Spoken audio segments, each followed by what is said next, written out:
மார்கழி 4ஆம் நாள். ஆழி மழைக்கண்ணா ஊன்றினி கைக்கரவேல் ஆழியில் புக்கு முகர்ந்து கொடார் தேறி ஊழி முதல்வன் உருவம் போல் மெய்கருத்து பாழியன் தோளுடை வற்பனாவன் கையில் ஆழி போல் மின்னி வளம் புரி போல் நின்றதிர்ந்து தாழாதே சாரங்கு முதைத்த சரமழை போல் வாழ உலகினில் பெய்திடாய் நாங்களும் மார்கழி நீராட மகிழ்ந்தேலோர் எம்பாவாய். இதன் பொருள், ஆழி மழைக்கண்ணா என்று வருணதேவனை அழைக்கின்றாள் ஆண்டாள்.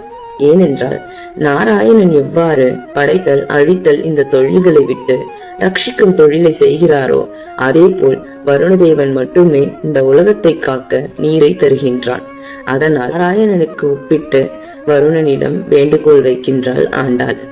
வருணதேவா, சூரிய பகவானின் துணையோடு ஆழ்கடலினுள்ளே புகுந்து உன்னால் எவ்வளவு முடியுமோ அவ்வளவு தண்ணீரை எடுத்துக்கொண்டு ஊழி முதல்வனான எங்களின் நாராயணனின் உடல் போல் மெய்கருத்து பார்க்கடலில் துயிலும் பத்மநாபனின் திருத்தோள்களில் உள்ள சுதர்சனம் போல் மின்னலை மின்னி அந்த பத்மநாபனின் சங்கொலிகள் போல் இடி இடித்து அவனது சாரங்கம் எனும் வில்லை போல் சரமழையாய் மழை பொழிந்து இந்த பூமி எங்கும் இன்பமாய் வாழ வழி செய்திடுவாய் என்று வருண பகவானிடம் வேண்டுகின்றாள் ஆண்டாள்.